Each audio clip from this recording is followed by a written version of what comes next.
Selamat siang jelang sore.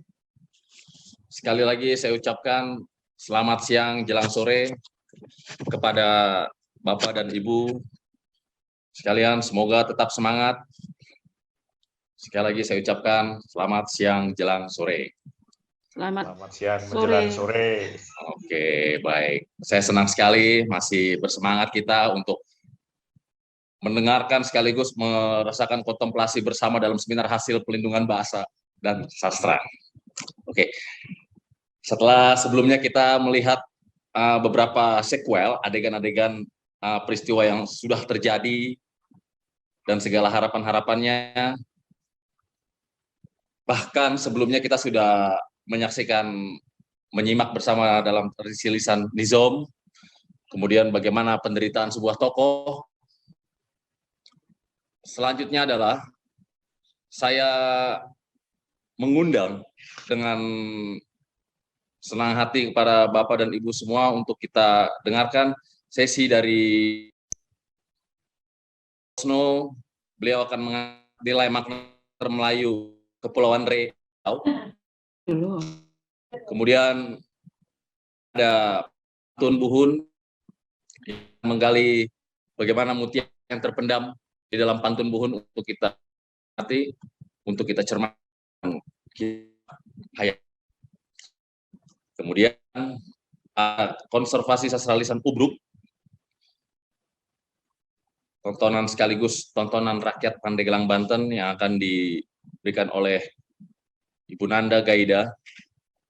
Ibu Nanda Gaida ini dari Balai Banten, kemudian Medri ini seorang sastrawan yang ada di Kepulauan Riau, kemudian ada Ibu Purwaningsih, beliau peneliti juga sekaligus pemerhati sastra.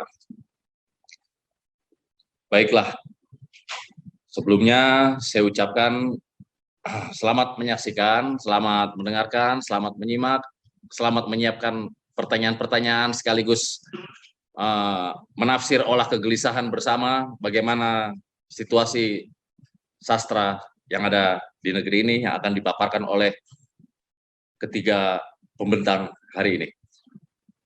Sesi pertama saya persilahkan kepada Ibu Purwaningsih. Sudah siap ya? Oke. Oke, saya persilahkan Ibu Purwaningsih. Baik, Bang Moses, silakan. Terima kasih banyak. Saya izin share screen. Baik, terima kasih. Assalamualaikum warahmatullahi wabarakatuh.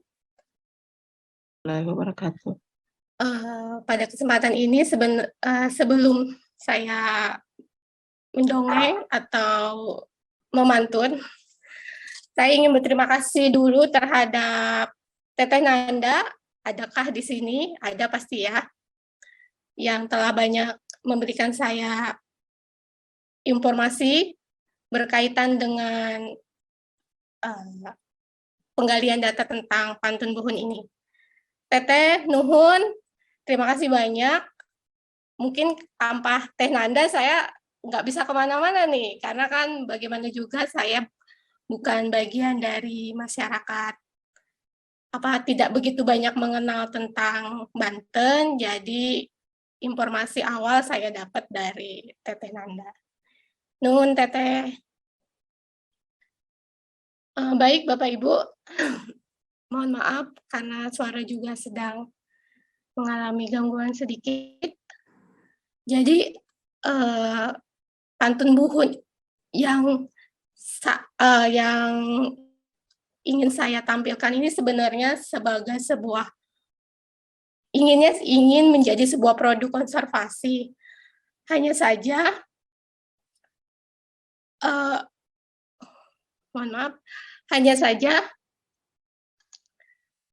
dengan waktu yang singkat ini kelihatannya saya hanya baru dapat permukaannya saja, karena hanya 7 hari. Dengan 7 hari itu sebenarnya saya harus menggali dulu kajiannya, baru mau melakukan konservasi, tetapi bagi saya itu suatu yang sangat kurang, waktunya juga sangat terbatas sehingga kelihatannya saya hanya bisa dapat di permukaannya saja. Konservasi pantun buhun ini sebenarnya baru kami lakukan pada bulan November awal, jadi hanya berselang 1 bulan sampai saat ini, jadi mohon maaf belum bisa kami tampilkan juga videonya. Tapi ada beberapa poin langkah-langkah yang kami lakukan ketika ingin melakukan konservasi. Tadi seperti yang saya sampaikan, pertama adalah kami harus melakukan penelitian dulu sebenarnya. Kalau tidak ada penelitian, bagaimana kami mau melakukan konservasi? Jadi, selain melakukan penelitian, kami juga harus berkoordinasi dengan beberapa pihak. Kemarin kami melakukan dengan pihak-pihak terkait, termasuk Pemda, Dinas Kebudayaan setempat, masyarakat pemilik, pelaku, dan peneliti. Nah, untungnya, itu lagi, untungnya saya ditemani dengan peneliti-peneliti yang baik, dan ini juga hasil informasi dari Teteh Nanda. Terima kasih lagi Teteh, saya akhirnya bisa berkomunikasi dengan Kang Nindu yang kemarin 1 bulan sedang melakukan penelitian di Baduy. Lalu setelah kami bekerja sama, terus kami membuat satu semacam rekonstruksi bersama juga dengan beberapa pihak yang terkait seperti yang tadi saya sebutkan, bagaimana sih sebenarnya pantun buhun itu. Setelah dilakukan rekonstruksi, meskipun karena ini ranahnya ritual, jadi hanya seolah-olah saja, tidak dilakukan dengan dalam situasi yang sebenarnya, hanya seolah-olah. Lalu ketika setelah dilakukan rekonstruksi, baru kami melakukan perekaman. Nah, di dalam perekaman itu ada beberapa poin yang memang ditawarkan, ditampilkan dalam dokumentasi itu, dimulai dari mengapa Badan Bahasa melakukan konservasi, lalu mengapa pantun buhun, lalu secara struktur pantun buhun itu seperti apa, baik teks maupun pertunjukannya yang kita ambil dari beberapa statement dari beberapa orang. Lalu merekam sedikit pertunjukan pantun buhun, lalu harapan pantun buhun di masa depan. Nah, ini juga beberapa statement yang berkaitan dengan kepentingan-kepentingan di daerah.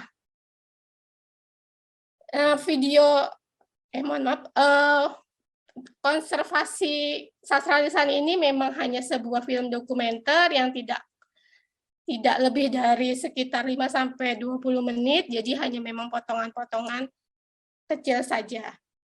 Tapi mudah-mudahan dengan hanya potongan-potongan ini bisa memperkenalkan kepada masyarakat nantinya tentang pantun buhun itu.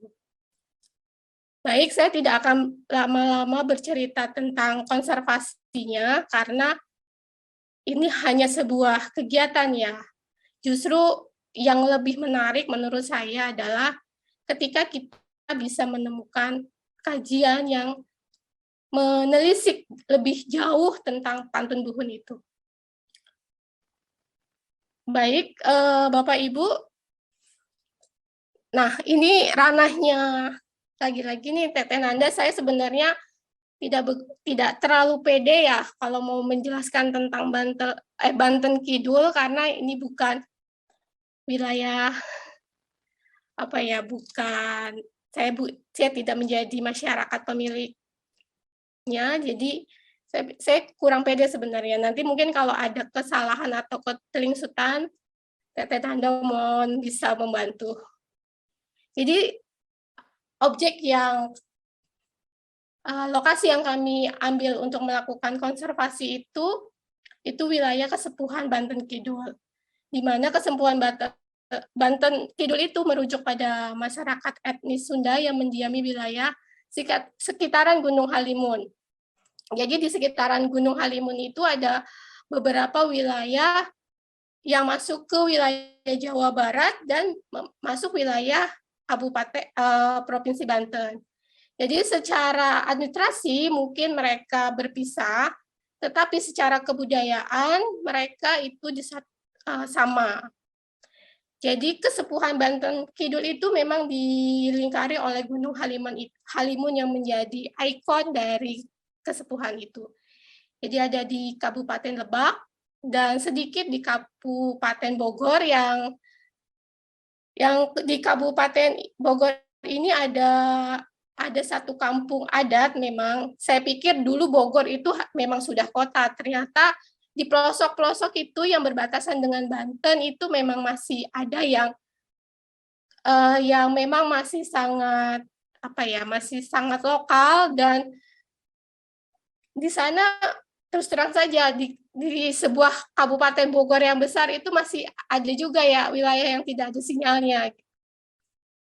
Nah, pada kesempatan kami ambil Dwi dari Sungsang. Dan itu banyak, kalau menurut cerita narasumber kami, sekitar 550 kesepuhan di Banten. Jadi memang banyak sekali. Jadi masyarakat kesepuhan Banten Kidul ini memang sangat harmoni ya, dalam kehidupannya itu antara keyakinan beragama dan tradisi, antara pra-Islam dan Islam ini saling berakulturasi dengan membentuk satu masyarakat adat itu, dan itu sangat jelas sekali ada di Pantun Buhun. Apa sih sebenarnya Pantun Buhun itu? Jadi jangan membayangkan kalau Pantun Buhun itu seperti pantun Melayu yang punya irama AB-AB, yang punya irama berstruktur, ya seperti pantun Melayu yang saling bersaut-sautan. Ternyata di Banten, di masyarakat Sunda itu Pantun Buhun itu bukan berbentuk seperti pantun Melayu, meskipun nanti turunan Pantun Buhun itu banyak sekali, ada pantun beton atau pantun-pantun yang sekarang yang biasa dimainkan, pantun beton, pantun Bogor, atau pantun-pantun sekarang yang biasa dimainkan pada acara-acara tertentu. Jadi Pantun Buhun itu hanya sebuah cerita naratif yang dimainkan oleh juru pantun dan biasanya diiringi oleh alat musik kecapi. Berdasarkan penelusuran literatur saya, cerita pantun itu juga sebenarnya sudah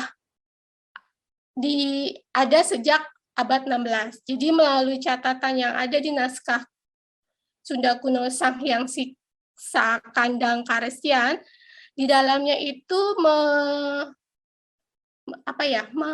menyelipkan satu informasi bahwa ada 4 lakon cerita pantun yang biasa yang dibacakan di dalam naskah itu, yaitu Langgalarang, Bayak Cakra, Siliwangi, dan Haturwangi. Dari beberapa informasi yang saya peroleh dari narasumber, Langgalarang dan Bayak Cakra ini sudah banyak yang tidak bisa katanya, sudah banyak yang tidak tahu bagaimana ceritanya. Mungkin kalau Siliwangi, Haturwangi itu masih beberapa orang juru pantun ini masih bisa menyajikan. Bagaimana dengan struktur teks? Jadi kalau Pantun Buhun ini menggunakan bahasa yang tinggi, arkais, dan digunakan pada acara-acara ritual. Nah, tapi uniknya justru di Baduy ini Pantun Buhun yang orang Baduy ini menyebutnya cerita pantun, sebenarnya masih sering digunakan oleh masyarakat Baduy pada umumnya. Tetapi orang Sunda sendiri yang di luar orang Baduy ini, jika misalnya mereka bertemu, jika dia menggunakan bahasa-bahasa arkais ini, mereka tidak paham. Jadi memang bahasa Sunda tinggi ini masih dituturkan oleh masyarakat Baduy dalam. Inilah yang menyebabkan pemertahanan bahasa di Baduy ini masih cukup baik. Selain juga digunakan, juga masih tetap dilestarikan.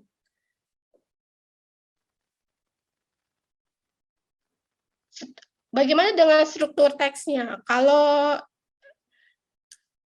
di pantun Buhun atau di cerita pantun, itu biasanya dibuka dengan raja, lalu kemudian raja itu sebagai sebuah permohonan izin ya kepada dewa-dewa, dan kemudian dilanjutkan dengan isi cerita. Nah, di dalam isi cerita ini juga ada hal yang menarik. Itu ada seperti pengantara. Pengantara itu maksudnya pengulangan-pengulangan dari setiap adegan cerita. Jadi itu ada kata-kata yang diulang. Jadi setiap adegan cerita itu ada kata-kata yang diulang. Setelah isi deskripsi itu selesai, pantun ini juga diakhiri dengan raja penutup. Bapak Ibu, ini salah satu contoh pantun Buhun yang kemarin sempat dinarasikan ketika kami membuat konservasi sastra lisan. Mereka membuat secara dadakan, makanya langsung mereka hanya tulis tangan dengan hanya mengingat-ingat bagaimana dia punya cerita tentang lakon Sulam Jana ini. 1 menit lagi persis, Mbak Ni. Okay. Boleh. It's okay, tenang, lanjut. Mengapa saya bilang ibarat mutiara? Karena pantun Buhun ini, pertama dia bukan sebagai hiburan, tetapi melainkan sebagai konteks ritual sakral pada acara-acara tertentu, dan hidup di dalam kalangan masyarakat tertentu juga, dan menjadi juru pantun adalah orang-orang pilihan. Jadi sesungguhnya ini sebuah mutiara yang hanya orang-orang tertentu nih yang bisa tahu, yang bisa menghayati, yang bisa memainkan, yang bisa menikmati. Jadi karena dia adanya di ranah ritual dan sangat sakral, jadi bagi saya itu padahal mereka memiliki nilai-nilai yang sangat luar biasa.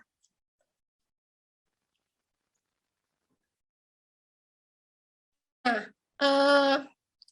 itulah mengapa ketika saya mau melakukan konservasi ini, begitu susahnya saya bernegosiasi dengan para pemangku kepentingan, terutama di kesepuhan, dia bisa dua hari saya baru mendapat jawaban apakah saya boleh mengambil satu contoh pantun Buhun. Lalu dengan sangat berat hati boleh, tetapi dengan syarat banyaklah syaratnya. Terus dengan begitu juga dia juga menyampaikan ketika waktu itu bilang begini, Ibu mohon maaf kalau nanti saya misalnya memainkan dan ada terjadi sesuatu, saya mohon maaf nanti permainannya dihentikan. Bagi saya itu sesuatu yang segitunya ya, ini tidak boleh dituturkan. Karena bagi mereka Buhun itu sesuatu yang sangat sakral, lama, lampau, sesuatu yang itu hanya sebuah itu doa mereka gitu untuk antara menghubungkan dia dengan Tuhannya, dengan leluhurnya. Nah, lalu saya bilang sudah tidak apa-apa Pak. Saya juga hanya saya hanya membutuhkan sedikit bagaimana sih pertunjukan pantun Buhun itu. Setelah itu lalu saya mencoba membandingkan juga dengan yang ada di Banten, yang ada di Baduy, yang juga dibantu oleh Kang Nindu untuk bagaimana sih sebenarnya pantun Buhun yang ada di sana. ternyata ada beberapa perbedaannya. Pantun Buhun, kalau di Kesepuhan Cisungsang itu dia hanya ada di acara Serentahun. Jadi pantun Buhun tidak akan dimainkan ataupun dijadikan hiburan, tetapi dia memang hanya ada di acara Serentahun, dan itu lebih banyak menyajikan cerita berkaitan dengan kerajaan Pajajaran, dan lebih pada memang membangun memori kolektif mereka, bagaimana sih cerita Pajajaran ini bisa biar tetap bertahan. Dan itu dimainkan kurang lebih 4 atau sampai 5 jam. Nah, sebelum memainkan si juru pantun ini nih harus meminta restu dulu kepada ketua adat di sana. Kalau belum ada restu itu tidak hanya sekedar izin, tapi ada doa-doa tersendiri gitu antara si si juru pantun dengan si ketua adat ini. Jadi memang begitu banyak hal-hal yang harus mereka lakukan. Jadi prosesnya tuh panjang, makanya itu saya bilang negosiasi dengan mereka itu bagi saya itu cukup memakan waktu. Beberapa sesajian yang mereka harus tampilkan ketika memantunkan itu, antara lain selain dupa dan kemenyan juga ada alat-alat kecantikan, makanan yang pasti, dan daun-daunan. Nah, kalau di Baduy sendiri, cerita pantun ini lebih kepada lokal mereka. Jadi seperti masuk yang yaitu tadi dia berharap baca pantun itu mengharap itu akan resmian dengan harapan untuk mengusir lembu. Pantun Buhun yang dibaca akan di Baduy ini memang lebih banyak bercerita tentang kehidupan mereka sehari-hari. Jadi lebih pada praktik kehidupan mereka. Jadi seperti mengobati padi, panen bagaimana, pernikahan, rumah, sunatan, perang. Ada juga yang menariknya, yang informasi saya dapat, di Baduy ini justru ketika saya tanya, ada nggak pantun tentang kematian? Oh, tidak ada. Di sini tuh tidak ada pantun kematian. Tetapi cerita pantun tentang setelah kematian justru itu ada. Begitu juga tentang kelahiran, tidak ada pantun tentang kelahiran.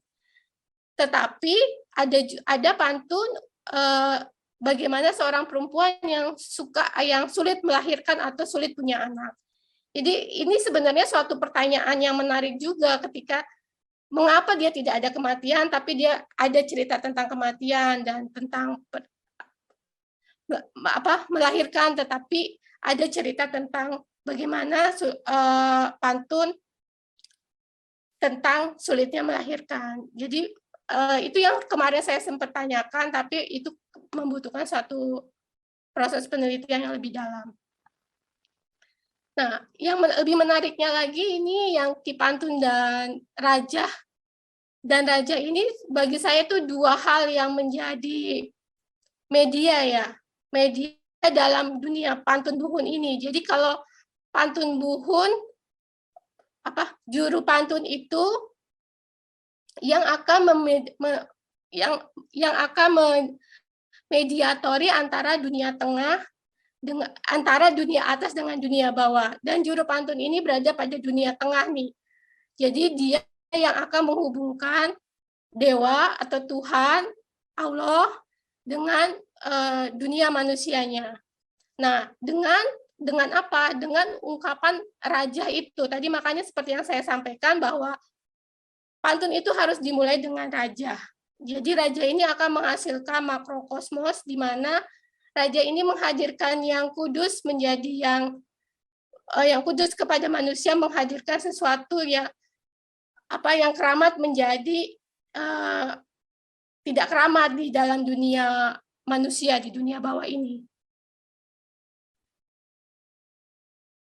Nah, akan tetapi di dalam menjadi juru pantun itu bukan bagian dari struktur adat kesepuhan. itulah jadi dia menjadi tersendiri dari kehidupan, dari struktur masyarakat adat itu sendiri.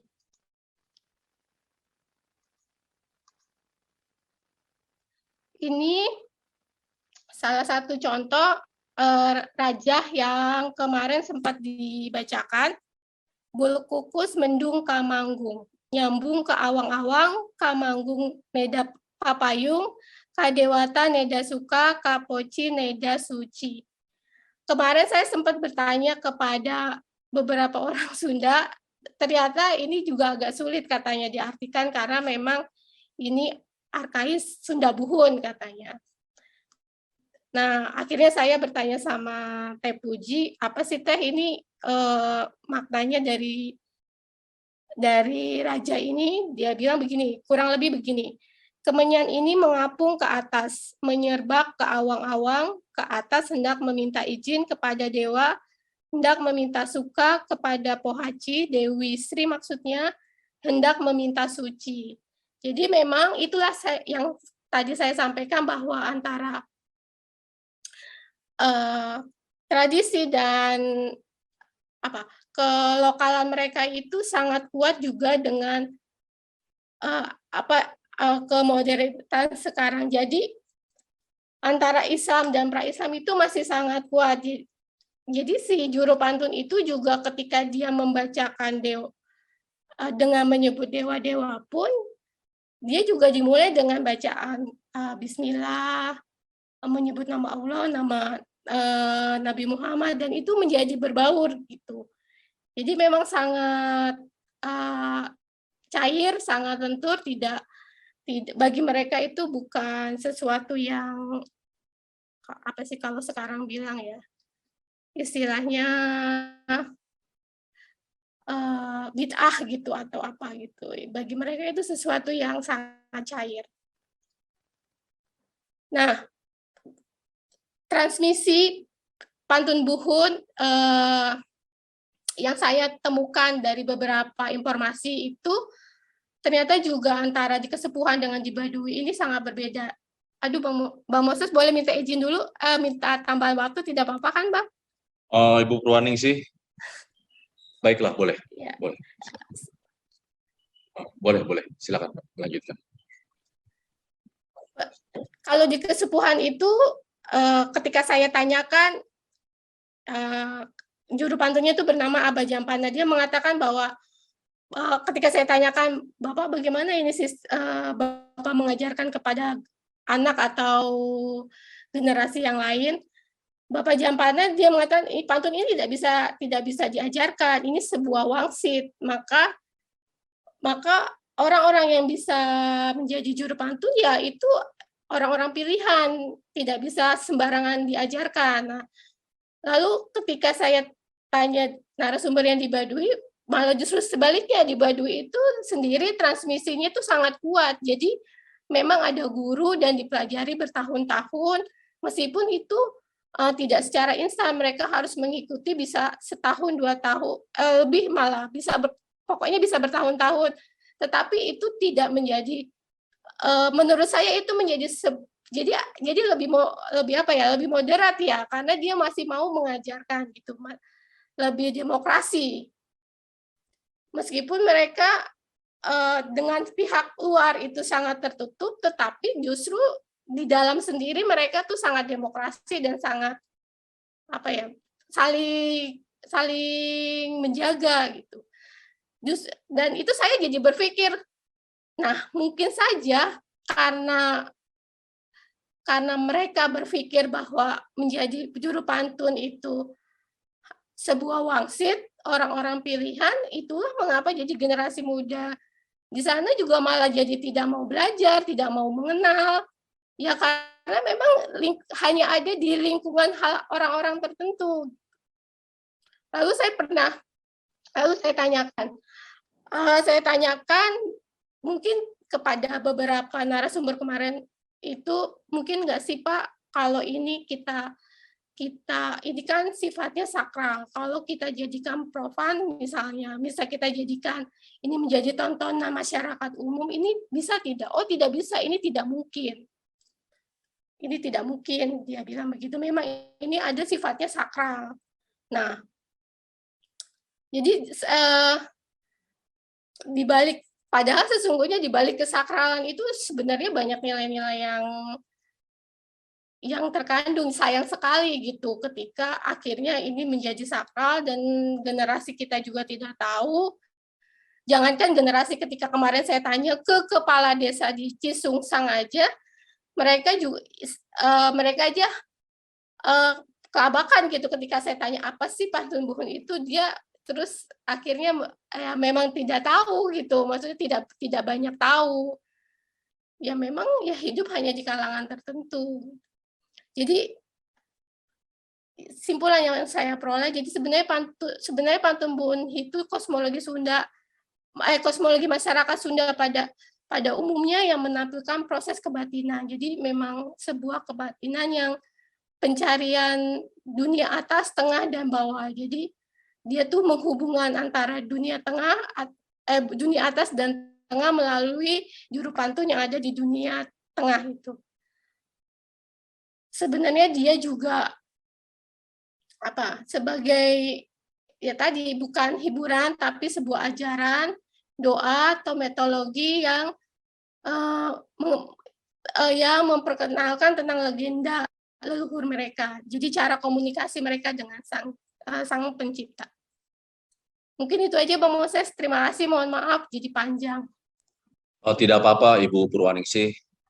Terima kasih meski lewat beberapa menit, namun begitu penuh reflektif ya, menimbulkan pertanyaan-pertanyaan, memprovokasi begitu banyak pertanyaan. Keunikan dari pantun buhun ini, pantun buhun yang begitu lebih pada proses kebatinan, sementara bisa menjadi tantangan ke depannya ketika harus meregenerasikan pantun buhun ini, strategi kebatinan yang bagaimana hingga bisa terus terawat. Tantangannya nanti di situ, nanti bisa menjadikan ajang diskusi kita bersama juga. Oke, untuk para penanya, Bapak dan Ibu, dipersilakan ditulis saja dulu, atau nanti ada untuk persilakan. Tapi nanti selanjutnya saya kepada Bapak Medri, oke, Bapak Medri, untuk memaparkan bentangan dengan waktu saya berikan 15 menit, tapi bila ada kemungkinan nanti saya ajukan kembali. Terima kasih. Baik, terima kasih. Bismillahirrahmanirrahim. Membawa barang dengan keledai dibawa ke tengah gurun. Sebelum presentasi saya mulai, izinkan saya membukanya dengan pantun. Assalamualaikum warahmatullahi wabarakatuh. Pucuk selasih si daun salam, pucuk rebung pula diikat-ikat, bagi Bapak Ibu yang menjawab salam, semoga dapat berkat Tuhan dunia dan akhirat. Amin, amin ya rabbal alamin. Selamat sore, salam sejahtera untuk kita semua. Izinkan saya membuka share screen.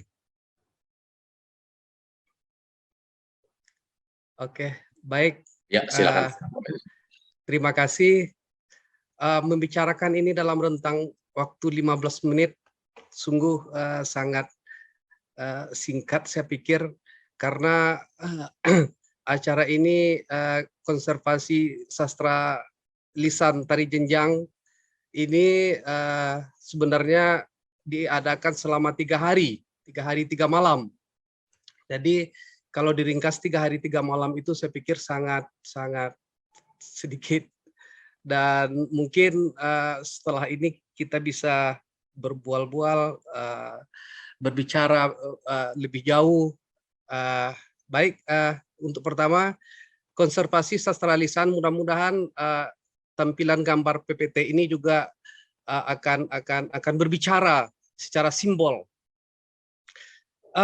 Konservasi sastra lisan tari jenjang, nilai, makna, dan karakter orang Melayu Kepulauan Riau,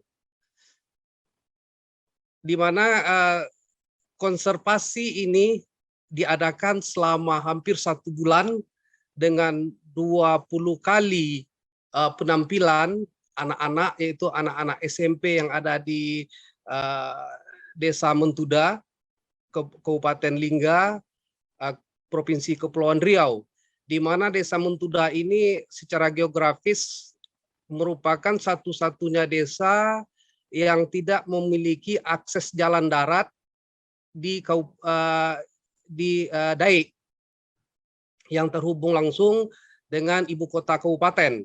Jadi akses ke Desa Mentuda ini melalui jalur laut, walaupun dia satu daratan dengan Pulau Daik dengan ibu kota Kabupaten Lingga. Nah, kita konservasi merupakan upaya pemeliharaan, pelindungan sesuatu yang teratur, mencegah kerusakan, kemusnahan dengan mengawetkan dan pelestarian. Namun di sini saya pikir kami tidak lagi pada tataran konservasi, tetapi pada sudah tataran revitalisasi, di mana pada akhir dari kegiatan ini itu nantinya diadakan penampilan oleh anak-anak yang dibimbing oleh maestro tari jenjang ini. Jadi upaya dan tujuannya adalah memperkenalkan, mengajarkan tradisi lisan tari jenjang ini kepada generasi muda sehingga mereka mampu untuk menampilkannya kembali, supaya tradisi sastra lisan tari jenjang yang merupakan salah satu khasanah kekayaan bangsa ini tidak hilang begitu saja. Ya, lanjut.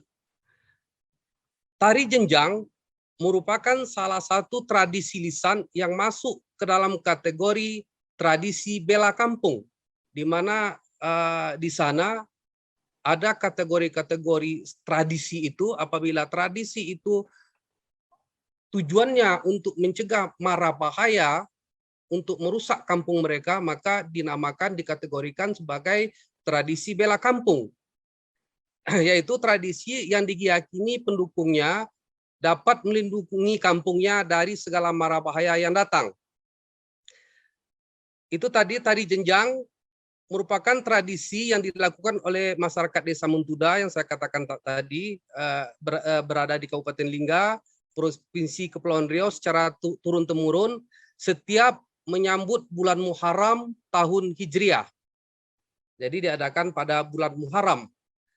Ya, tari jenjang tidak hanya sebagai ritual bela kampung, tetapi juga sebagai sarana ritual untuk pengobatan, di mana pengobatan ini nantinya akan memanggil penunggu tempat. Orang di sana mengatakan penunggu tempat, makhluk halus yang disebut juga dengan orang bunian. Jadi ada bunian dari gunung, ada bunian dari hutan, kemudian ada juga bunian yang menunggu muara dan laut. Ritual dimulai pada awal bulan Muharram. Pada saat ini masyarakat pada saat bulan Muharram itu masyarakat tidak diperbolehkan melakukan aktivitas selama 3 hari. Mereka tidak boleh menebang pohon, memetik daun, dan juga menangkap serta membunuh binatang.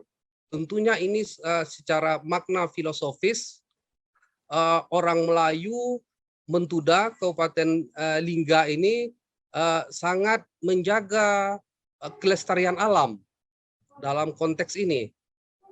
Nah, apabila ada orang asing atau tamu yang datang pada saat mereka melakukan ritual ini, maka sang tamu juga tidak boleh keluar dari kampung tersebut. Apabila sang tamu melanggar, maka akan didenda sesuai dengan keputusan tetua kampung atau tetua adat. Ya, ini merupakan peralatan sesembahan untuk orang bunian.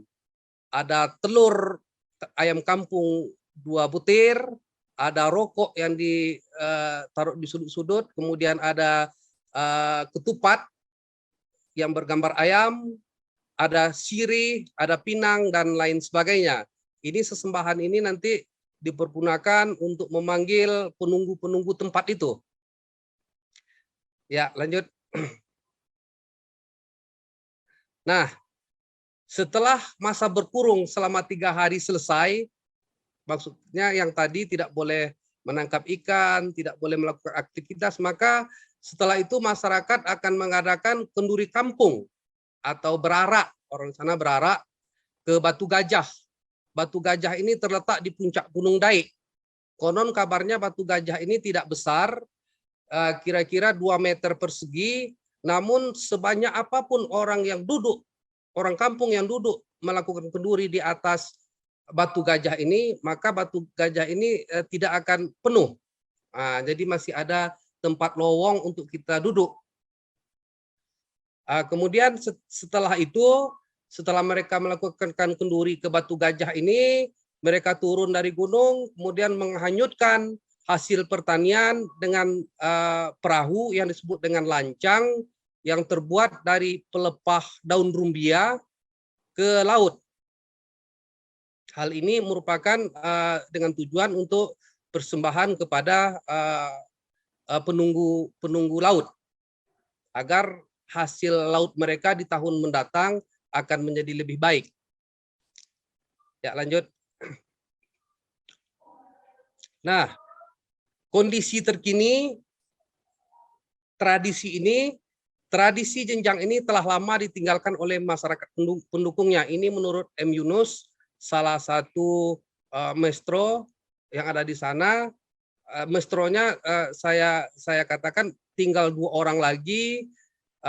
M. Yunus ini merupakan salah satu generasi yang masih agak muda, walaupun 78 tahun, yang tuanya sudah berumur 90 tahun. Waktu kami mengadakan ini kira-kira tahun 2018, mungkin saat ini 90 tahun itu sudah meninggal lagi ini, dan beliau juga sudah berumur 78 tahun. Menurut beliau, tradisi ini sudah tidak dilakukan, diperkirakan sejak dari 3 tahun. Penyebabnya, satu, waktu itu terjadi pertentangan, perselisihan antar kaum para ulama. Kan tari jenjang ini merupakan perbuatan syirik, bertentangan dengan ajaran Islam. Kemudian yang kedua, generasi tua setelah itu tidak mengajarkannya lagi kepada generasi muda, karena pertentangan masih bersangkut paut dengan penyebab nomor 1. Kemudian sebagian kaum terpelajar dan generasi muda sudah menilai bahwa tradisi merupakan sesuatu yang kuno, ketinggalan zaman, dan tidak perlu untuk dipelajari kembali. Dan tentunya setiap daerah, tradisi kita ini penyebab kepunahannya saya pikir hampir sama, yaitu pengaruh globalisasi dan derasnya teknologi informasi, sehingga generasi muda lebih senang bermain gadget, bermain media massa, mencari sarana informasi dari berbagai sarana-sarana teknologi ini. Ya, kemudian selanjutnya, nah ini foto latar belakang PPT ini merupakan ketika memanggil penunggu-penunggu yang disebut bunian itu dari gunung, dari hutan, dari muara, dan dari laut. Nanti ini dilakukan oleh anak-anak SMP waktu itu, yang tentunya dibimbing oleh maestro itu, di mana salah satu sarananya adalah ini kita lihat ada mayang pinang di tangannya. Nanti roh itu masuk ke orang-orang bunian, itu masuk ke tubuh penari ini. Kemudian masyarakat akan bertanya, ketika masyarakat ada yang sakit misalnya, apa kira-kira obat dari penyakit saya ini? Maka sambil terus menari, dia akan menjawab, obatnya adalah ini, daun itu. Tentunya tari jenjang ini mempunyai nilai makna filosofis yang menjadi karakter pendukungnya, baik secara mikro maupun secara makrokosmos. Jadi setelah selesai ini, mayang pinang ini akan diperebutkan oleh masyarakat, akan ditaruh di atas pintu masuk yang dipercayai mempunyai kekuatan untuk menolak berbagai penyakit, mara bahaya, dan lain sebagainya. Ya, lanjut.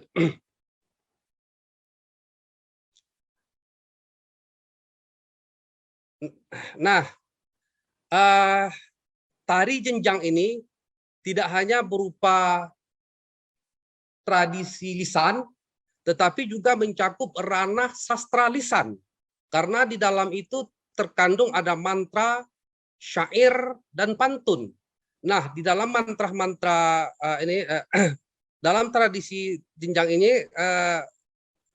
seperti saya katakan tadi, tidak hanya berupa tradisi lisan saja, karena kadang-kadang kita agak keliru ketika melakukan revitalisasi maupun konservasi, ternyata tradisi yang kita konservasi atau revitalisasi tersebut kadang-kadang tidak ada, malah mengandung unsur kesastraannya, yang ada hanya berupa tarian, bunyi-bunyian, musik, dan lain sebagainya. Oleh sebab itu, kami waktu itu memilih menanyakan ke narasumber sebelum kami turun lapangan, ada tidak nilai-nilai kesastraan di dalam tari jenjang ini? Misalnya berupa mantra, syair, dan pantun. Jawab mereka ada. Dan sebagian pantun-pantun dan syair ini ternyata mengandung nilai-nilai yang menggambarkan karakter daripada orang Melayu itu sendiri.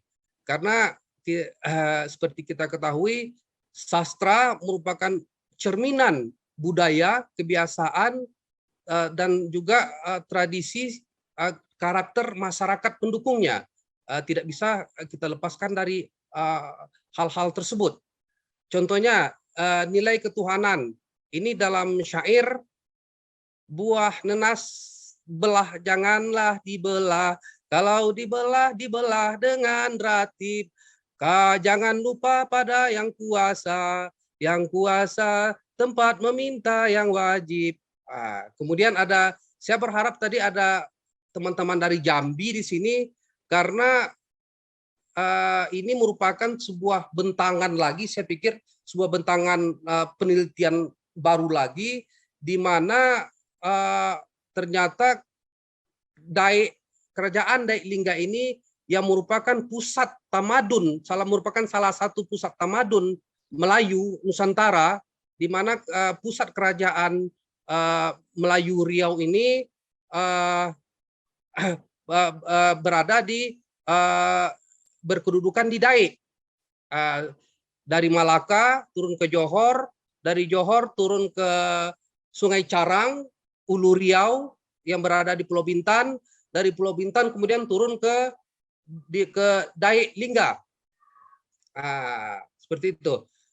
Sejarah misalnya, orang Bekajang, hai Bekajang, bentang layar dengan angin, kamilah datang, wahai datang, kami datang dari Jambi. Hai, darilah Jambi. Mereka mengatakan mereka datang dari daerah Jambi. Kemungkinan ini, seperti saya ulangi lagi, merupakan bentangan sejarah lagi, antara hubungan keterkaitan antara kerajaan-kerajaan Melayu di Nusantara ini. Saya pikir ini bisa kita telusuri ulang lagi. Ini dalam dikatakan dalam syair yang terdapat di tari jenjang ini. Kemudian nilai militan. Kata mereka, kalau sudah ditumbuk pinang, pinang dikunyah sampai ke hati. Kalau pedang sudah keluar sarung, berpantang surut, biarlah mati. Jadi orang Melayu itu ketika sudah pedangnya dicabut, sudah ada di gelanggang, mereka pantang untuk menyerah, mereka pantang untuk mundur. Bagi mereka mundur itu adalah sesuatu yang aib, biarlah mati di tengah gelanggang daripada pedangnya disarung kembali, menyerah. Kemudian marwah, nilai marwah atau harga diri. Jika hendak menanam padi, tanam padi di petang hari, pandai-pandai menanam budi, jangan tergadai harga diri. Jadi orang Melayu itu sangat menjunjung tinggi harga diri, marwahnya. Biarlah mereka berhutang tanah, berhutang harta, daripada berhutang budi. Hutang tanah bagi mereka, hutang harta itu dapat dibayar, walaupun mereka tidak sanggup membayarnya, ahli warisnya pasti membayarnya, tetapi ketika hutang budi ini itu sampai ke anak cucu. Bagi mereka itulah harga diri lebih penting daripada harta dan benda. Kemudian malu. Orang Melayu itu bersifat malu. Ini salah satu dalam syair juga, dalam ini sebagian ini, jembalang tanah, jembalang telagah, besuah mambang Tanjung Datuk mandi tepian. Kami memanggil penguasa jelaga, sifat malu kami tanamkan. Nah, di sini sebenarnya ada sejarah lagi, karena antara Jambi dengan Pulau Lingga ini terdapat Tanjung Datuk di sana. Di mana Tanjung Datuk ini dalam sejarahnya orang Melayu mengatakan sesuatu yang keramat. Mungkin saya pikir budaya Jambi juga, mudah-mudahan teman di Jambi di sini bisa menjawabnya, menolong saya misteri tentang Tanjung Datuk ini. Kemudian menjaga persaudaraan. Orang Melayu itu sangat menjaga persaudaraan. Mereka tidak mau memutuskan silaturahmi. Bahkan ketika kita orang luar, orang asing, dari suku asing, mohon maaf, ketika sudah menjalin persaudaraan dengan orang Melayu, maka orang Melayu itu akan menganggapnya saudara, saudara sekandung, saudara. Burung Sri Gunting, hai burung Sri Gunting, merdu suaranya. Bekicau engkau, hai bekicau engkau di atas pucuk. Janganlah tuan, hai janganlah tuan berburuk sangka. Rasa bersaudara, hai rasa bersaudara, marilah dipupuk. Ya, selanjutnya, karena waktu 15 menit, tahu diri. Orang nilai selanjutnya yang ada di terjenjang ini ada tahu diri. Orang Melayu itu tahu diri, tahu mengukur kemampuan dengan kehendak, tahu mengukur antara diri dengan bayang-bayang. Tanjung Datuk tempat berperi Sultan Ahmad. Siapa tahu akan diri, dianya akan selamat kemana tempat.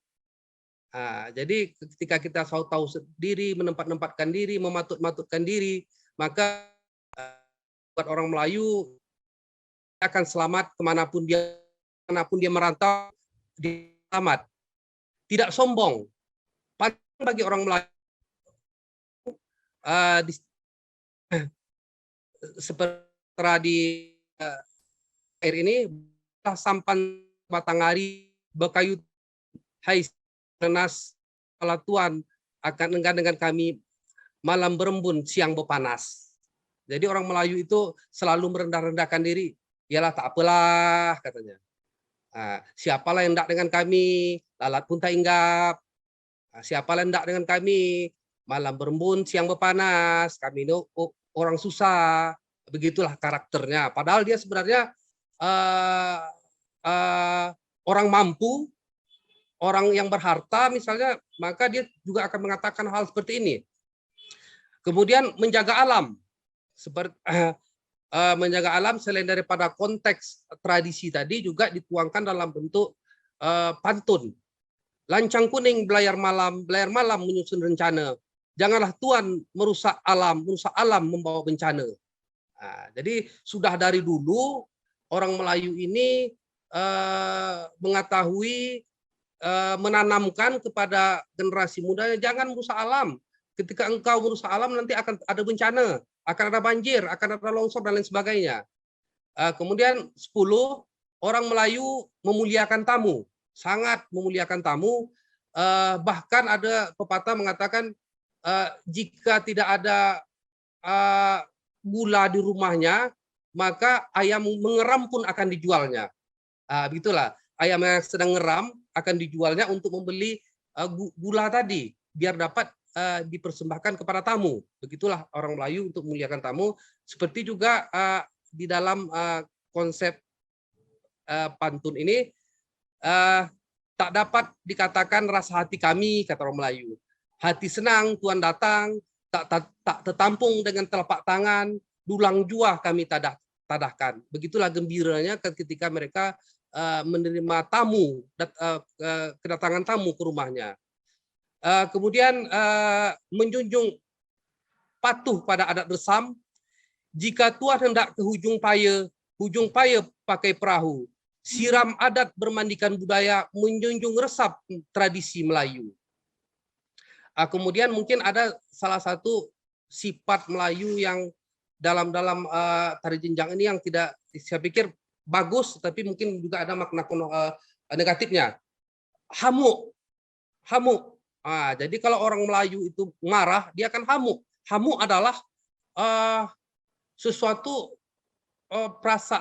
perasaan yang tidak dapat ditahan lagi. Kalau sudah terbuka aibnya, dedahkan sekalian. Kalau sudah diketahui orang lain aibnya, ya buka sekalian biar semua orang tahu. Kalau sudah basah ya menyelam sekalian. Kalau sudah aniaya ya musnahkan saja. Mungkin konsep hamuk ini yang ada di kerajaan Riau, terutama di pusat tamadun Melayu ini di Lingga, yang berkedudukan di Dayak ini, sehingga kerajaan Melayu ini baru pupus pada tahun 1911, pada tahun 1911 itu tidak diakui lagi oleh Belanda. Maka ketika itu orang Melayu hamuk. Kalau kami dikuasai Belanda, lebih baik kami hancurkan sekalian kerajaan ini. Makanya tidak satu pun kerajaan yang utuh di pusat tamadun Melayu ini. Semuanya sudah hancur. Memang dihancurkan. Menurut beberapa orang narasumber di Dayak itu, memang kami hancurkan. Biar supaya dengan tujuan jangan kerajaan ini diambil oleh penjajah Belanda. Mereka tidak mau. Karena itulah kalau sudah aniaya, musnahkan sekalian. Ya, selanjutnya 1 menit Pak Medri. berapa? 1 menit persis ya. 1 menit lagi. Oke. Karakter Melayu itu religius, tidak melupakan sejarah, militan, menjaga marwah, malu, menjaga persaudaraan, tahu diri. Nanti religius orang Melayu merupakan salah satu suku yang sangat religi. Saya pikir Bung Moses tambah agak 3 menit boleh ya? 2 menit. 3 menit. Boleh ya? Tidak bisa, Pak Cik. Aduh, please. Nanti aku kirimlah rokok asli Kepri untukmu.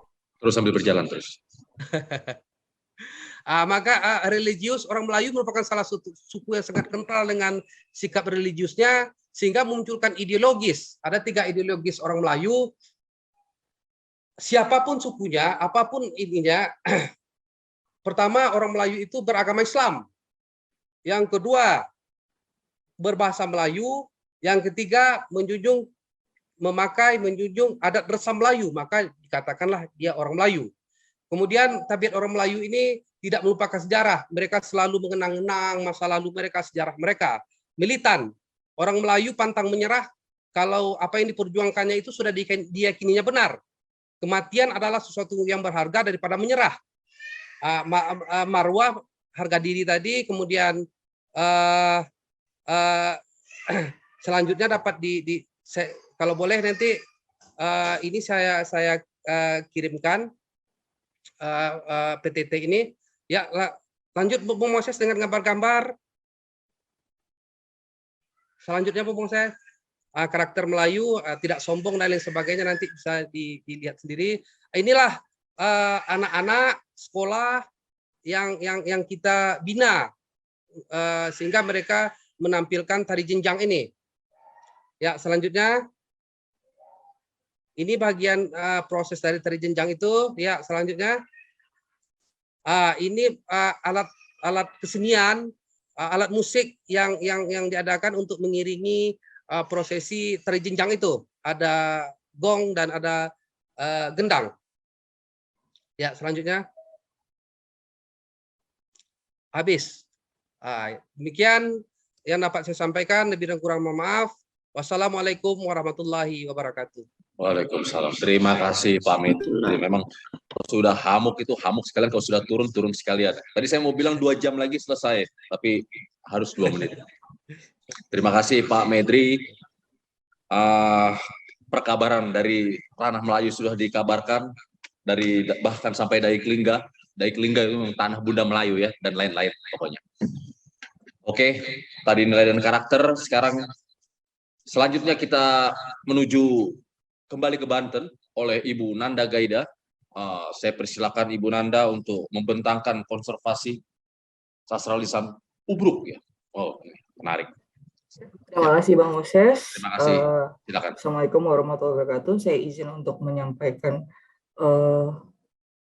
layar ya. Ya, sudah muncul? Belum ya?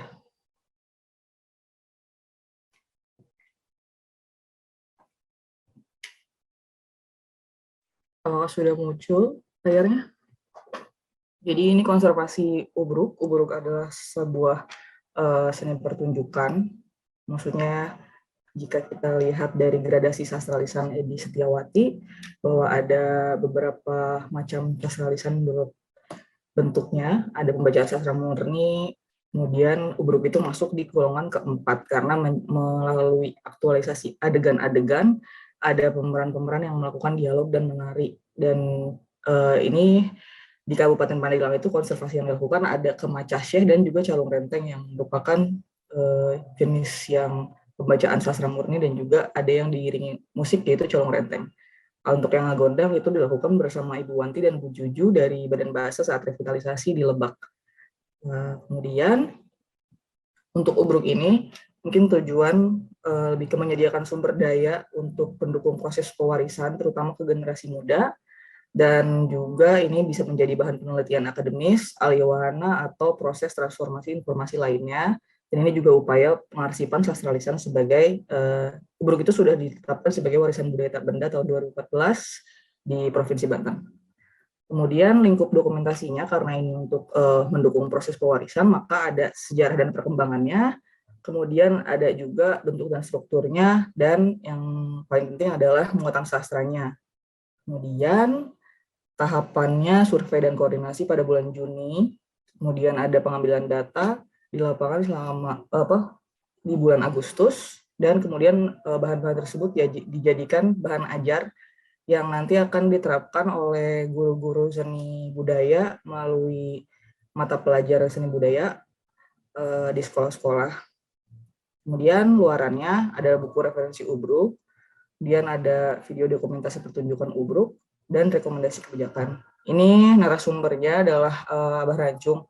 Abah Rancung itu primadona Ubruk tahun 70 sampai 80-an yang lahir di Pagelaran, Kabupaten Pandeglang tahun 1935. Saat ini usianya 84 tahun dan menguasai Jawa dan Sunda dan juga bahasa Indonesianya lancar. Karena sering berpindah-pindah juga 19 kasus. Jadi ke Karawang segala macam sampai Kalimantan, dan dia bersama dua adiknya Obet dan juga Abah Mulu membentuk grup Saderek, dan satu generasi Ubruk seperti Bah Tolai, Ponah, Ijem, Baskom yang pernah pentas pertama kalinya di panggung nasional itu di Pekan Teater Rakyat Nasional di Taman Ismail Marzuki 1977. Tapi yang sezaman dengan beliau itu sudah pada pupus. Terakhir Maijah itu tahun kemarin dari Lebak sudah pupus. Jadi untuk saat ini sepertinya Abah Rancung adalah yang paling tua pelaku Ubruknya di Banten. Menurut Abah Rancung, istilah Ubruk itu mulai dipakai pada tahun 1950, mengacu pada bentuk arena pertunjukan. Jadi ada dua tiang, satu kain terbentang, dan dilengkapi penerangan berupa 3 buah obor, 2 di depan, 1 di belakang untuk persiapan aktor gitu ya. Dan menurut beliau tuh jumlah tiang boleh berubah dari 2 menjadi 4, tapi jumlah obor harus 3. Mungkin ini berkaitan juga dengan kosmologi Sunda yang tadi sempat disampaikan oleh Mbak Ning ya, yang buana tengah, buana atas, buana bawah. Karena itu melekat walaupun sekarang kepercayaan di masyarakat Banten sudah beralih ke Islam. Terutama di wilayah selatan juga sudah masih terjadi perpindahan itu gitu. Ini layar saya tersaji tidak ya? Ada kan ya? Tersaji. Jelas. Oke. Lanjut, Mbak. Nah, ini bentuk itu akhirnya direkonstruksi bersama anak-anak komunitas juga. Jadi ini ada grup Abah Rancung dan komunitas membantu untuk menghadirkan bentuk yang memang buhun gitu ya. Ada secara bentuk gitu. Nah, ini ternyata mirip dengan wayang topeng yang memang itu memiliki kaitan embrio teatrikal dengan ubruk dari topeng Betawi, wayang topeng, kemudian di saat wilayah-wilayah tertentu itu berkembang dan jadi topeng Banjet di Karawang misalnya, topeng Cisalak di Bogor. Nah, untuk di wilayah Banten, khususnya di wilayah selatan, itu menjadi ubruk. Kenapa ubruk? Ubruk dalam kamus bahasa Sunda kan artinya tempat bangunan sementara yang dibuat saat hajatan. Dan memang di Piget itu antropolog di masa kolonial yang dia mencatat berbeda dengan masyarakat Jawa, masyarakat Sunda terutama di wilayah yang jauh dari pusat pemerintahan itu jarang terdapat pendopo. Jadi pertunjukan-pertunjukan digelar dengan arena terbuka, terus ada panggung sementara seperti yang tadi. Kemudian bentuk-bentuk itu berkembang. Yang terakhir ini adalah ubruk tahun 2021, ada 4 tiang dan sudah ada leveling gitu kan secara bentuk. Nah, secara struktur ini terdiri dari pembukaan, isi, dan penutup. Lalu itu musik, kemudian Nandong sudah mulai ada sastralisannya, menyanyikan pantun sambil menari diiringi musik, terus lalaguan. Ini lagu-lagu keliningan ketuk tilu yang biasa ada di Jaipongan juga, karena itu sebagai pengiring ketika ngibing Jaipongan, dan ada juga jajawaraan di mana di sana dihadirkan ibing pencak atau pencak silat atau bahkan debus gitu, karena pembukaan itu sifatnya untuk mengikat perhatian penonton supaya tertarik untuk mengikuti tahap selanjutnya, yaitu isi itu bodoran itu ketika pelawak sentral masuk ke arena pertunjukan dan membawa wacana humornya gitu kan, itu sebagai pengantar sebelum masuk ke lakon yang akhirnya memiliki cerita dengan ada 2 tema besar, kehidupan sehari-hari yang oleh senimannya disebut roman, dan yang seputar kerajaan itu disebut babad. Kemudian terakhir penutup, dalangnya menyimpulkan lakon dan menutup pertunjukan, memberikan pesan moralnya, karena memang kadang pertunjukan itu bisa semalam suntuk, jadi khawatir ada yang tidak mendengar dari awal, jadi biasanya dalangnya menyimpulkan lakon dan menutup pertunjukan. Kemudian ada ngarayuda, pemain yang berkeliling sambil membawa wadah untuk menampung sumbangan seikhlasnya dari penonton. Kemudian ini sosial lisannya ada 3 kategori ya. Yang pertama yang berjenis lagu, kemudian ada yang berjenis wacana humor di wilayah bodorannya, dan lakon itu yang ada sebagai cermin atau refleksi dari kehidupan karena berbentuk teater rakyat gitu. Terus ada pesan moral, tapi karena gaya ungkapnya humor, jadi masyarakat itu bisa lebih senang mendengar itu daripada ceramah karena kan penyampaiannya tidak menggurui gitu. Kemudian pada masa-masa awal itu kadang disertai juga pesan politik, terutama masa kolonial atau pendudukan Jepang itu karena ini sistem pertunjukan keliling dari pasar ke pasar, saat itu berjalan kaki ya. Jadi kadang ini dicurigai juga gitu sebagai pembakar semangat perjuangan, dan ketika sudah masuk Orde Baru, isi-isi lakonnya itu lebih ke pesan program pemerintah, dan kadang kalau misalnya ada pemilihan kepala desa atau apa juga kadang suka digunakan untuk politik juga. Nah, untuk hidungnya ini salah satu selain yang di saat pertunjukan, ternyata sastra lisan juga digunakan saat ritual persiapan.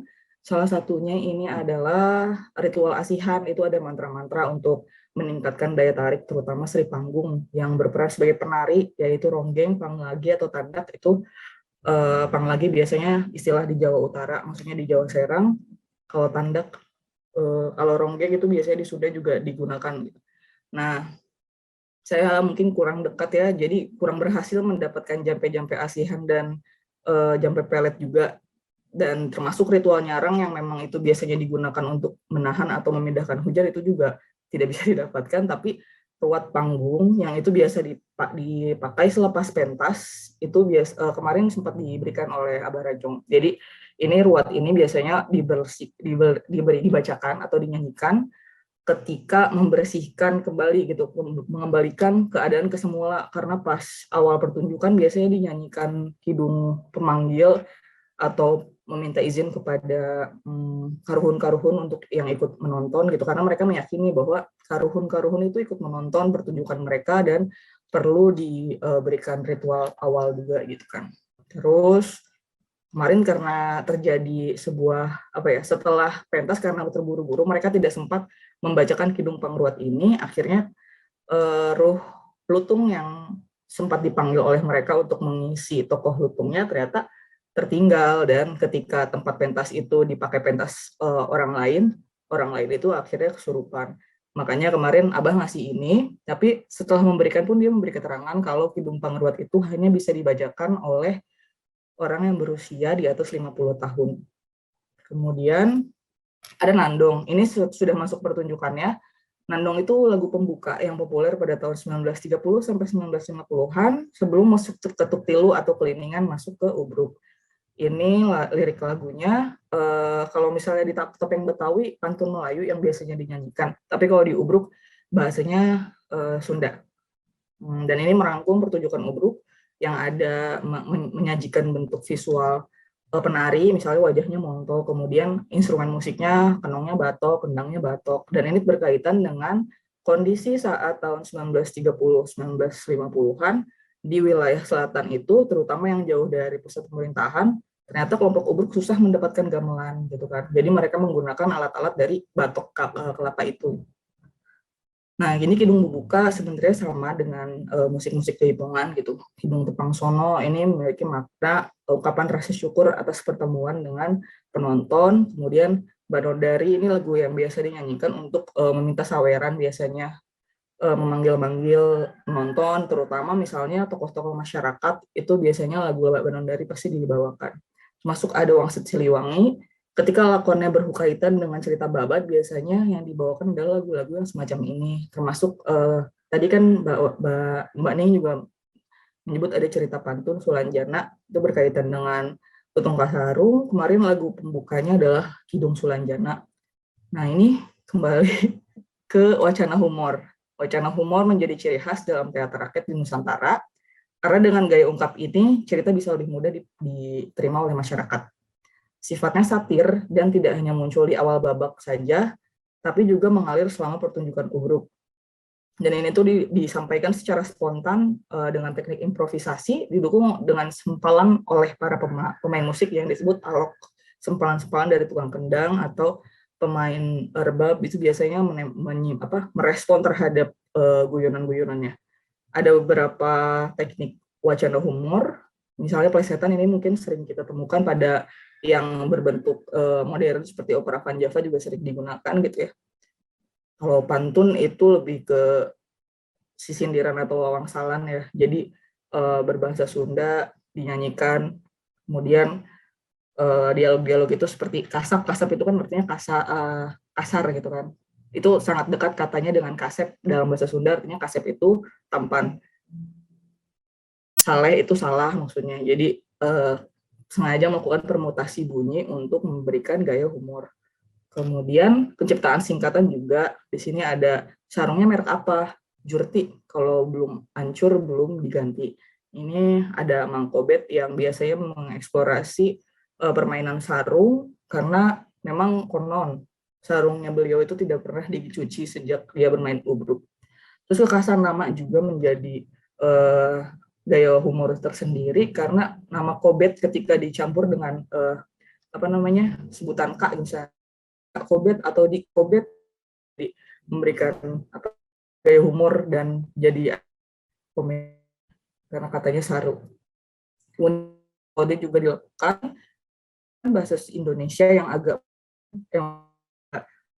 gaul dengan ketika ada yang mana sih belah, maaf pada gua, dan memang ada umpatan ini yang dilakukan yang ada dialog-dialognya. Goblok sira itu dalam bahasa Jawa serang, artinya kamu. Dialek Banten ini juga kalau misalnya dibaca oleh masyarakat Sunda yang dari Priangan mungkin akan jadi agak aneh, karena di sini di pertunjukan Ubruk juga sering gitu menggunakan dialek-dialek yang seperti ini gitu, yang mungkin terkesan beda dengan yang Priangan. Sebenarnya banget si Kobet ke mana, atau tadi kan jeung tangkorak mamang beung dia tuh waragang diterek sia tu aing rancung jawara paling jago gitu. Jadi entah kenapa itu bahasa Sunda dialek Banten itu sering menggunakan bagian tubuh manusia seperti tengkorak atau beheng itu leher untuk mewakili sosok manusia gitu. Jadi kayak di pertanyaan kemana ya Kobet? Tadi kan dengan kamu, tapi menggunakan dialek dan sebutan tengkorak mamang gitu. Nah, untuk lakonnya ada 2 jenis yang menurut seniman Ubruk itu sebutannya babad. Babad itu mengacu pada folklore yang kalau misalnya di masyarakat Sunda itu biasanya ceritanya dari cerita pantun, atau misalnya dari pengaruh Jawa itu dari wayang purwa. Ini salah satu yang kita konservasi kemarin adalah Lutung Kasarung. Kemudian roman itu cerita kehidupan sehari-hari yang relevan dengan kehidupan masyarakat. Kemarin kita konservasi yang Ngalitar. Nah, perbedaannya kalau misalnya kita lihat dari catatan Piget kan dia mendeskripsikan jenis-jenis topeng. Topeng Betawi itu ceritanya lebih ke kehidupan sehari-hari yang dimainkan di wilayah Jakarta dan Oman London. Oman London itu wilayah kayak Karawang, Bekasi, dan akhirnya menyebar. Nah, itu kehidupan sehari-hari yang jadi lakonnya yang kemudian mungkin memang dekat dengan bentuk Ubruk yang roman ini. Sementara wayang topeng yang basis ceritanya itu lebih ke wayang purwa atau cerita Panji, siklus-siklus cerita Panji, itu yang kemudian memiliki kaitan embrio teatrikal dengan Lutung Kasarung ini gitu, karena dari segi jumlah pemain juga Piget tahun 1938 mencatat gitu kan, sejak 1840 sampai 1930 pertunjukan topeng Betawi dan juga wayang topeng juga dimainkan di wilayah-wilayah Banten. Jadi kemungkinan besar itu bercampur bersilang budaya dengan yang ada di Banten yang disebut ubruk-ubrukan atau doblang, yang mana itu adalah memainkan perkusi, alat-alat pukul musik yang tradisional, tapi disertai juga dengan bodoran gitu, yang akhirnya membentuk ubruk. Dan karena dipentaskannya di bangunan non-permanen seperti ubruk itu akhirnya disebut ubruk. Nah, kita masuk ke lakon.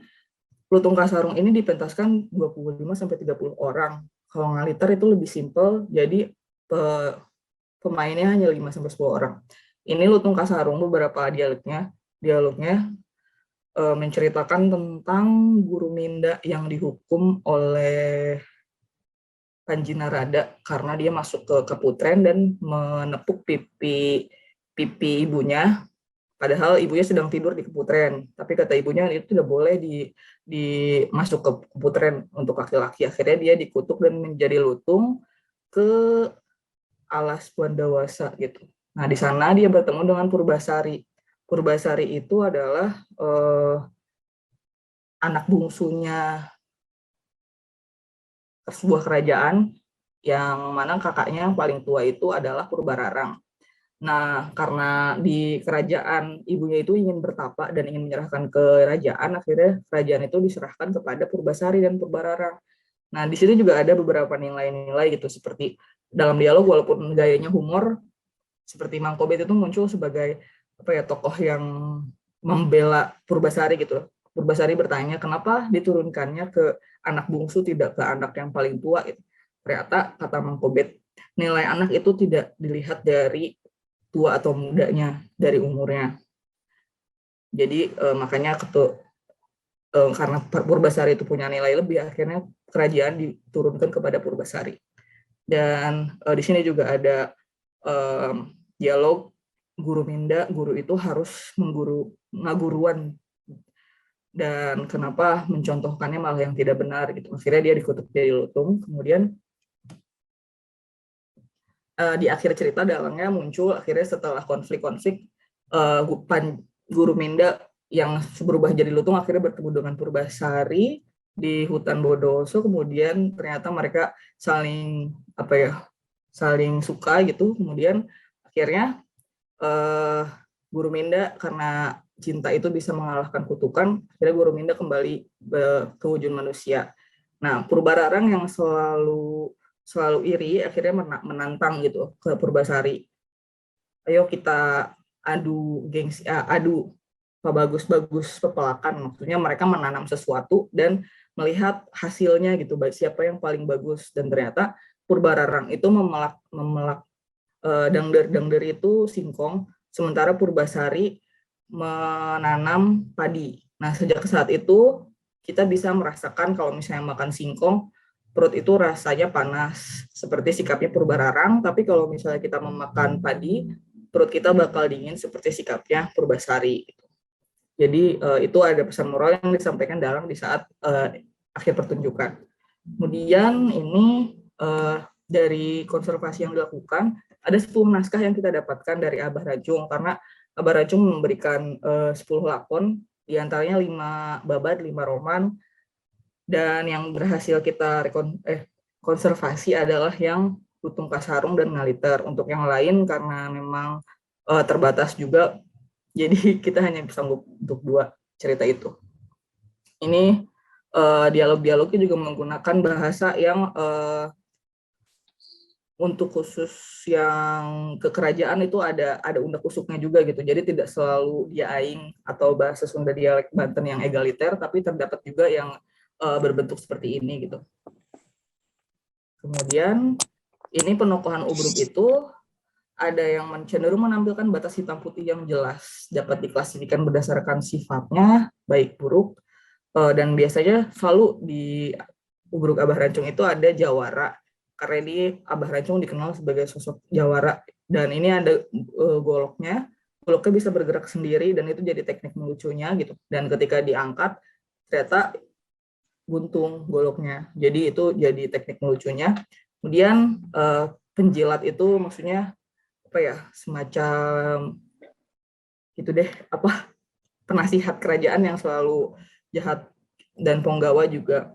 Kemudian yang baik itu Sri Panggung. Sri Panggung adalah penari biasanya yang cantik, menjadi daya tarik, dan itu perempuan. Kemudian Inem atau Babu itu yang biasanya selalu disiksa, dan ada juga Bujang. Jadi kategorinya kayak Purbasari tadi, dia bisa di Lutung Kasarung, walaupun kalau kita melihat bentuk Lutung Kasarung yang di tempat-tempat lain gitu, misalnya apakah ada jawaranya, ternyata di Lutung Kasarung bisa ada jawaranya di versi Abah Rancung ini, dan Inem atau Babu tetap ada juga gitu.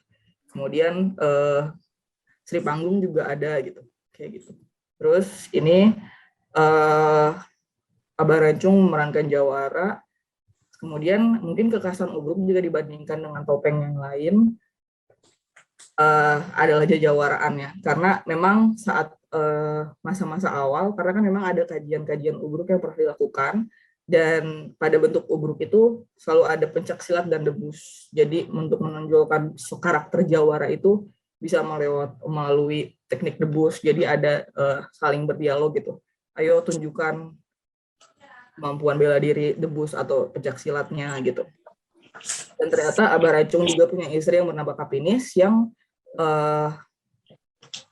dari sanggar pencak silat gitu. Kemudian unsur maginya juga menjadi ciri khas karena sebelum pertunjukan juga ada ritualnya. Kemudian ini babak jawaraan yang dimaksud, jadi adu semacam ini, adu silat gitu.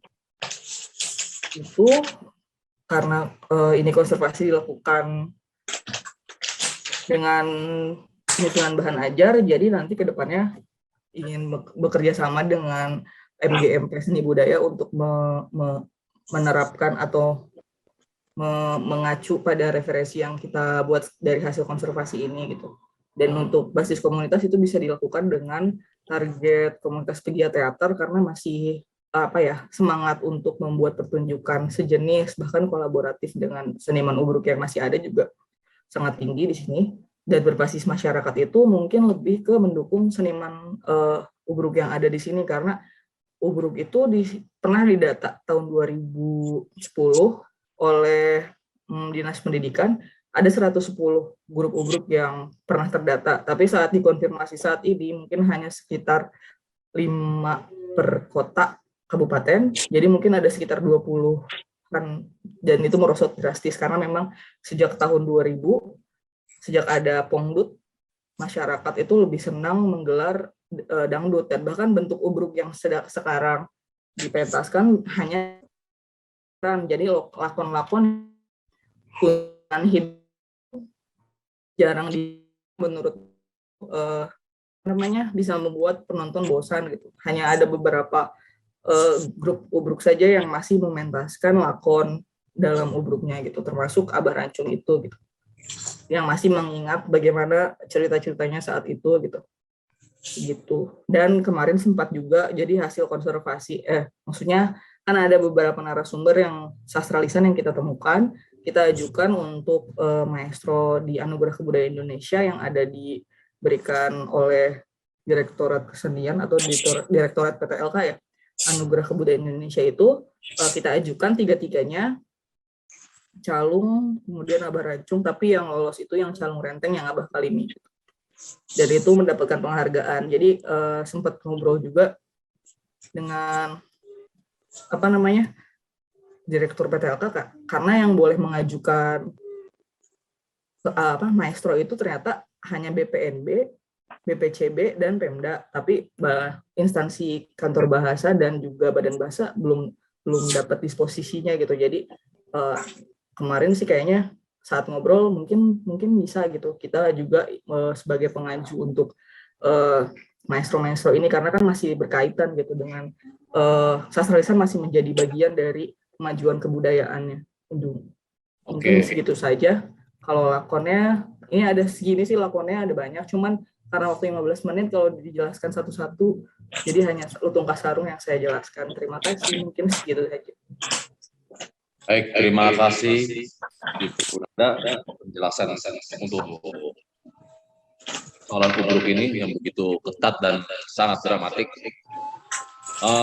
Sampai sore ini pada akhirnya semacam ada polemik khusus bagi para pembicara kita ini, karena mereka ini tidak hanya sekedar menjelaskan secara tegas dan jelas, tapi juga lincah dalam menguraikannya kembali, sehingga segala macam pertanyaan-pertanyaan yang implisit sebelumnya pada akhirnya seperti sudah dievaluasi sekaligus diterjemahkan tersendiri.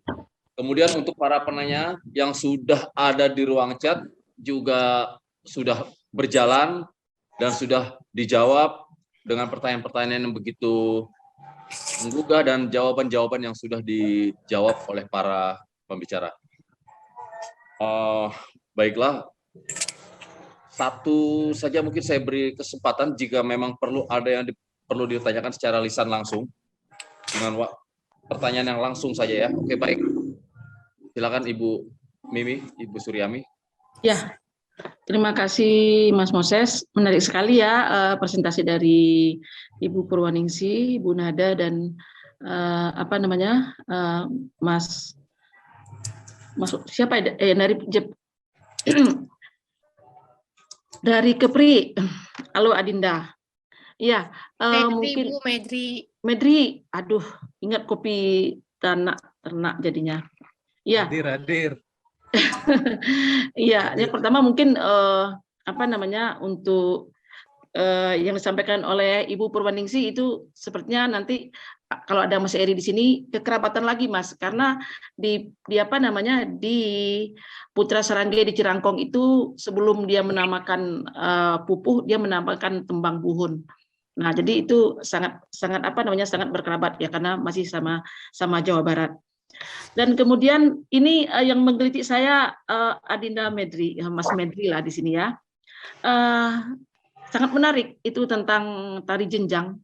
Sayangnya warisan itu sudah tidak ada lagi, 30 tahun sudah berlalu hanya karena tidak diwariskan, karena pemudanya menganggap kuno, kemudian pengaruh globalisasi. Nah, begini Mas Medri, tadi disampaikan bahwa fungsi tari jenjang itu ada dua, yaitu yang pertama untuk ritual bela kampung, kemudian ada sarana pengobatan. Nah, juga disampaikan tadi kaitannya dengan di dalam tari jenjang itu memunculkan nilai-nilai seperti ketuhanan, malu, segala macamnya itu, jujur. Dan nah, yang saya tanyakan, ketika untuk sarana pengobatan, tari jenjang ini, tadi Mas Medri mengatakan bahwa penonton yang saat itu mungkin sedang menderita sakit, dia akan menanyakan langsung kepada penari tentang sakit yang dideritanya. Iya. Terus pertama. Nah, kemudian yang menggelitik saya, si penari itu, mungkin kalau kita, kan dia kesurupan tadi, si roh itu masuk.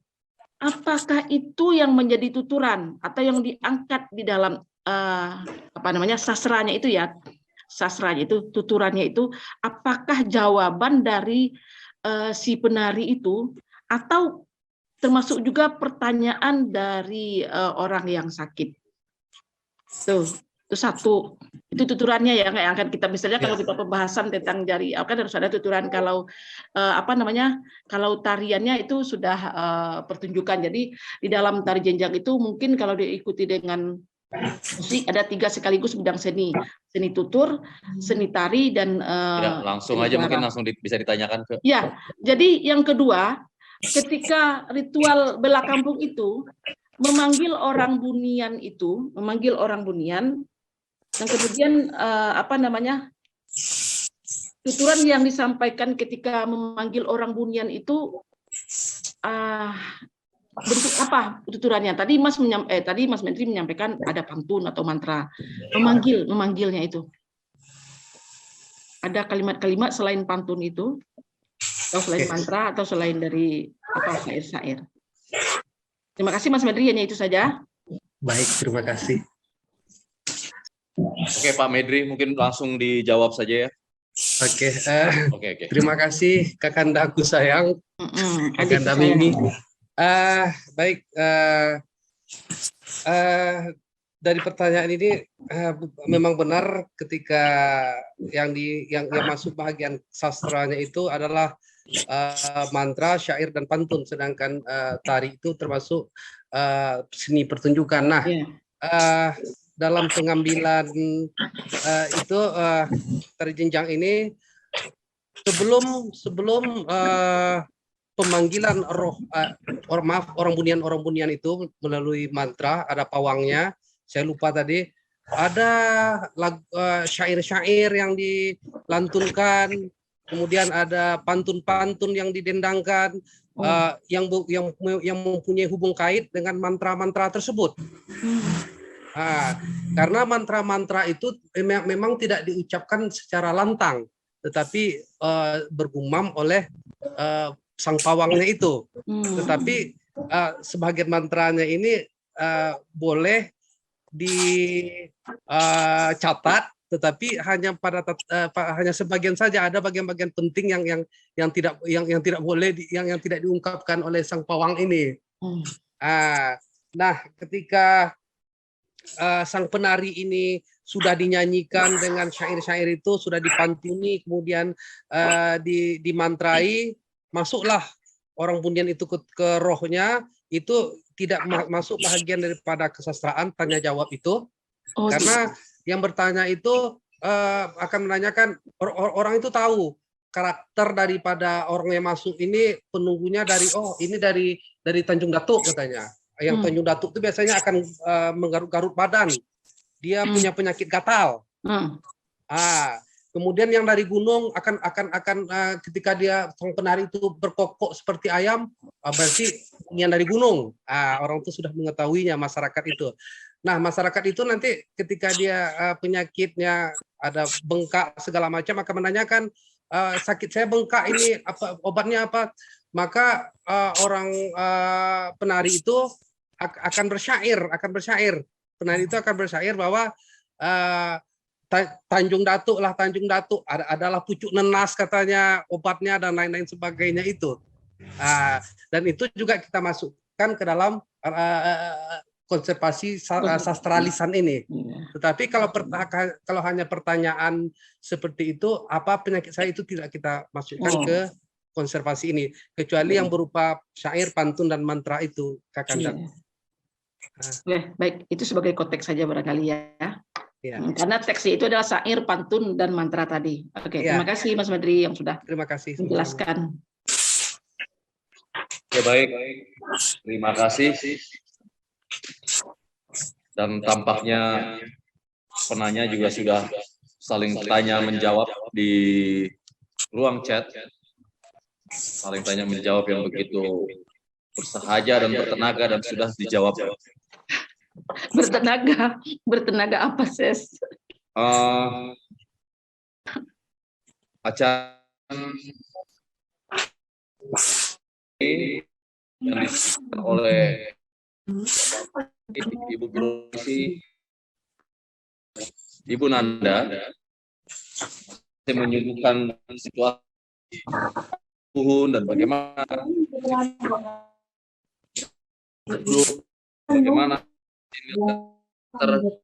Kepulauan Riau itu macam-macam karena masing-masing presentasi ini selain mereka mempresentasikan, mereka sekaligus merepresentasikan pula. Dan saya berikan apresiasi yang begitu luar biasa dan terima kasih yang tak terhingga karena ini akan menjadi sesuatu yang sangat reflektif sekaligus memberikan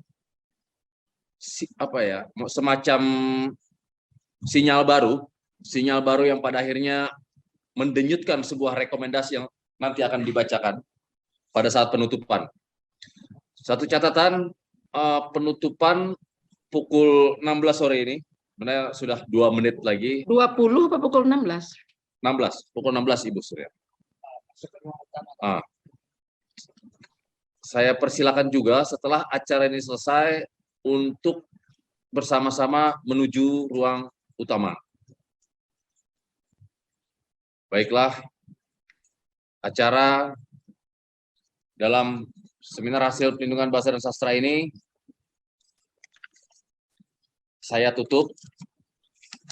Sekali lagi terima kasih pada Bapak Medri, Ibu Purwaningsih, dan Ibu Nanda. Apresiasi yang sungguh luar biasa yang sudah dicatat dan sekaligus kami dengarkan secara bersama-sama. Sekali lagi saya ucapkan terima kasih. Assalamualaikum warahmatullahi wabarakatuh.